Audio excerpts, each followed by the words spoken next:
नमस्कार, मैं शिवानी रतूड़ी आर्यभट्ट टाइम्स में आपका स्वागत करती हूं, जहां आप जानेंगे बिहार की 26 फरवरी की 7 बजे तक की सभी ताजा बड़ी खबरों के बारे में। उससे पहले एक नजर सुर्खियों की ओर। बिहार चुनाव से पहले सियासी बयानों में उबाल। पप्पू यादव ने राजद को गधा और कांग्रेस को ऊंट बताया। जी हां, निशांत कुमार का बड़ा बयान। एनडीए को नीतीश कुमार को सीएम फेज घोषित करना चाहिए, राजनीति में आने से किया इनकार। प्रशांत किशोर ने कहा, नीतीश कुमार नहीं होने देंगे समय से पहले चुनाव, सीएम पद छोड़ने का नहीं है मन। पीएमसीएच शताब्दी समारोह, ऐतिहासिक धरोहर की 100 साल की यात्रा। लालू यादव परिवार को बड़ा झटका। रेलवे लैंड फॉर जॉब घोटाले में राउज एवेन्यू कोर्ट ने तलब किए 78 आरोपी। बढ़ते हैं खबरों की ओर विस्तार से। पीएमसीएच शताब्दी समारोह, ऐतिहासिक धरोहर की 100 साल की यात्रा। जी हां, पटना चिकित्सा महाविद्यालय एवं अस्पताल के शताब्दी वर्ष समारोह में राष्ट्रपति द्रौपदी मुर्मू, राज्यपाल आरिफ मोहम्मद खान और मुख्यमंत्री नीतीश कुमार ने शिरकत की। सम्राट अशोक कन्वेंशन केंद्र के बापू सभागार में आयोजित इस समारोह में राष्ट्रपति ने बिहार की ऐतिहासिक और धार्मिक महत्वता को रेखांकित करते हुए पीएमसीएच के 100 वर्ष पूरे होने पर बधाई दी। उन्होंने इस संस्थान को बिहार की अमूल्य धरोहर बताया और इसके गौरव में इतिहास को सराहा। बढ़ते हैं अगली खबर की ओर। निशांत कुमार का बड़ा बयान। एनडीए को नीतीश कुमार को सीएम फेज घोषित करना चाहिए, राजनीति में आने से किया इनकार। जी हां, बिहार के मुख्यमंत्री नीतीश कुमार के बेटे निशांत कुमार ने आगामी विधानसभा चुनाव को लेकर अहम बयान दिया है। पटना में पत्रकारों से बातचीत के दौरान निशांत ने कई मुद्दों पर अपनी राय रखी और साथ ही जेडीयू कार्यकर्ताओं से अपील भी की। खास बात कह रही कि उन्होंने एनडीए को नीतीश कुमार को मुख्यमंत्री के चेहरे के तौर पर घोषित करने की बात कही। साथ ही राजनीति में आने के सवाल को टालते हुए खुद को अभी राजनीति से दूर रखा। उन्होंने कहा, जी एनडीए को नीतीश कुमार को सीएम का फेस घोषित कर देना चाहिए।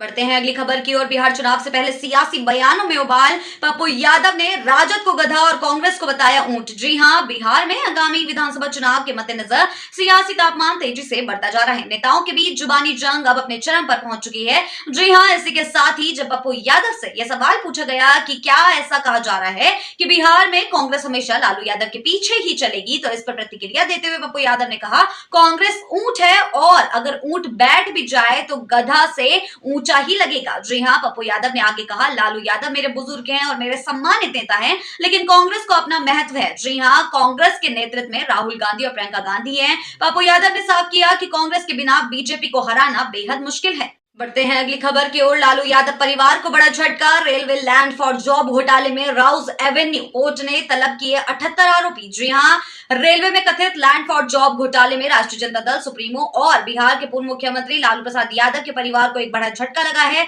दिल्ली की राउज एवेन्यू कोर्ट ने सीबीआई की चार्जशीट के आधार पर लालू प्रसाद यादव, उनके बेटे तेज प्रताप यादव, बेटी हेमा यादव समेत कुल 78 आरोपियों को समन जारी किया है। अदालत ने इन सभी आरोपियों को 11 मार्च को कोर्ट में पेश होने का आदेश दिया है। बढ़ते हैं अगली खबर की ओर। तीसरे साल भी बिहार डाक विभाग का जलवा, देश में पहला स्थान। जी हां, बिहार डाक सर्किल ने तीसरे साल भी पहला स्थान प्राप्त किया है। 96% चिट्ठियां निर्धारित समय पर पहुंचाने के साथ सूचना और प्रौद्योगिकी मंत्रालय द्वारा 21 फरवरी को जारी रिपोर्ट में यह खुलासा हुआ। वर्ष 2023-24 में 94% और 2022-23 में 93% चिट्ठियों को समय पर पहुंचाया गया। बिहार के बाद उत्तर प्रदेश दूसरे, गुजरात तीसरे और तमिलनाडु चौथे स्थान पर है। बिहार की यह निरंतर सफलता डाक सेवा की उच्च कार्य क्षमता और समयबद्धता को दर्शाती है। बढ़ते हैं अगली खबर पर। प्रशांत किशोर ने कहा, नीतीश कुमार नहीं होने देंगे समय से पहले चुनाव, सीएम पद छोड़ने का नहीं है मन। जी हां, जनसुराज पार्टी के संस्थापक प्रशांत किशोर ने दावा किया कि बिहार में समय से पहले विधानसभा चुनाव की संभावना नहीं है, क्योंकि मुख्यमंत्री नीतीश कुमार अपनी कुर्सी छोड़ने के लिए तैयार नहीं है। पीके ने कहा कि नीतीश कुमार आखिरी दिन तक मुख्यमंत्री बने रहने की पूरी कोशिश करेंगे और बिहार में जल्द से चुनाव होने की संभावना बेहद कम है। बढ़ते हैं अगली खबर की ओर। नीतीश कुमार और जेपी नड्डा की पटना में मुलाकात, आगामी चुनाव पर हुई चर्चा। जी हां, मुख्यमंत्री नीतीश कुमार और बीजेपी अध्यक्ष जेपी नड्डा ने मंगलवार को पटना स्थित सरकारी गेस्ट हाउस में करीब आधे घंटे तक मुलाकात की। दोनों नेताओं ने बिहार के राजनीतिक हालात और आगामी विधानसभा चुनाव पर चर्चा की। इस मुलाकात में बिहार के डिप्टी सीएम सम्राट चौधरी, विजय सिन्हा और जल संसाधन मंत्री विजय कुमार चौधरी भी मौजूद रहे। नड्डा सोमवार को बिहार दौरे पर पहुंचे थे और मंगलवार को पीएमसीएच शताब्दी समारोह में भी शामिल हुए। बढ़ते हैं अगली खबर की ओर। जेपी नड्डा ने नीतीश कुमार की तारीफ में कह दी बड़ी बात, बदलते बिहार की तारीफ। जी हां, बीजेपी अध्यक्ष जेपी नड्डा ने मंगलवार को पटना मेडिकल कॉलेज और अस्पताल के शताब्दी समारोह में मुख्यमंत्री नीतीश कुमार की जमकर सराहना की।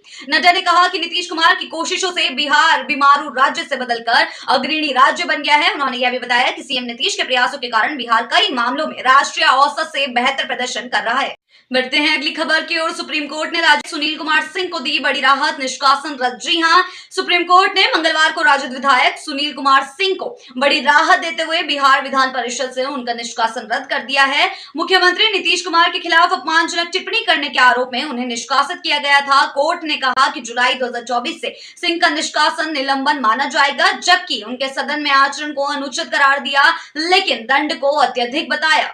बढ़ते हैं अगली खबर की ओर। नीतीश कुमार ने पीएमसीएच शताब्दी समारोह में कहा, बिहार का भविष्य है उज्जवल, स्वास्थ्य क्षेत्र में बड़ा सुधार। जी हां, मुख्यमंत्री नीतीश कुमार ने पटना मेडिकल कॉलेज और अस्पताल के शताब्दी समारोह में बिहार के विकास को लेकर विश्वास जताया। उन्होंने कहा कि बिहार हर क्षेत्र में आगे बढ़ेगा और स्वास्थ्य सुविधाओं में सुधार की दिशा में लगातार काम हो रहा है। नीतीश कुमार ने बताया कि 2005 से पहले बिहार में स्वास्थ्य सुविधाएं खराब थी, लेकिन अब राज्य में मेडिकल कॉलेज अस्पतालों की संख्या बढ़कर 12 हो गई है और 14 और नए कॉलेज अस्पतालों का निर्माण चल रहा है। बढ़ते हैं अगली खबर की ओर। बिहार में बिजली चोरी का बड़ा खुलासा, 26 लाख यूनिट बिजली चोरी का मामला। जी हां, बिहार के पश्चिम चंपारण जिले के बेतिया बिजली प्रमंडल में बीते 10 महीनों में 26 लाख यूनिट बिजली चोरी का खुलासा हुआ है, जिससे विभाग में हलचल मच गई है। विभाग ने अब तक 1593 लोगों को पकड़कर उनके खिलाफ एफआईआर दर्ज की है। इस दौरान विभाग और एसटीएफ की टीम को नियमित छापेमारी करने के निर्देश दिए गए हैं। हालांकि बिजली चोरी की यह घटना विभाग को करोड़ों का नुकसान पहुंचा रही है, बावजूद इसके विभाग लगातार कोशिश कर रहा है।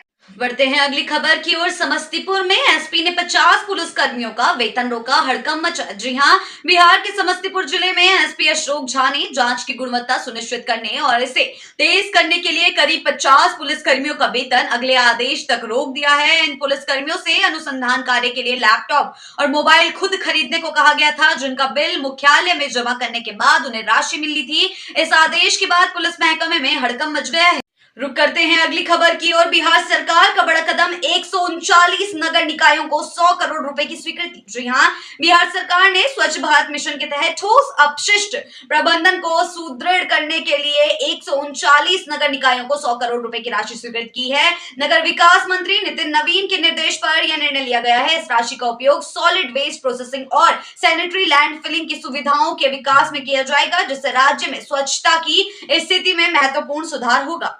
बढ़ते हैं अगली खबर की ओर। साइबर अपराध का हॉटस्पॉट, ठगी गई राशि चेक और एटीएम के माध्यम से निकाली जा रही है। बिहार तेजी से देश में साइबर अपराध का हॉटस्पॉट बनता जा रहा है। साइबर ठगों द्वारा ठगी गई राशि का सबसे बड़ा हिस्सा बिहार में सक्रिय बैंक खातों में भेजा जाता है, जिसे बाद में चेक और एटीएम के माध्यम से निकाला जाता है। प्रमुख हॉटस्पॉट जिले जैसे पटना, सीतामढ़ी, मुजफ्फरपुर और नालंदा में सबसे ज्यादा निकासी हो रही है। केंद्रीय गृह मंत्रालय की रिपोर्ट में खुलासा हुआ कि साइबर ठगी के 35% पैसे एटीएम, 31% चेक और 22% अन्य तरीकों से निकाले जाते हैं। बढ़ते हैं आखिरी खबर की ओर। सरकारी विभागों पर 16 करोड़ से ज्यादा का बकाया बिजली बिल, एनबीपीडीसी ने वसूली तेज की। जी हां, north Bihar power distribution company ने बकाया बिजली बिल की वसूली अभियान को तेज कर दिया है, लेकिन सरकारी विभागों से अब तक बिल का भुगतान नहीं हुआ।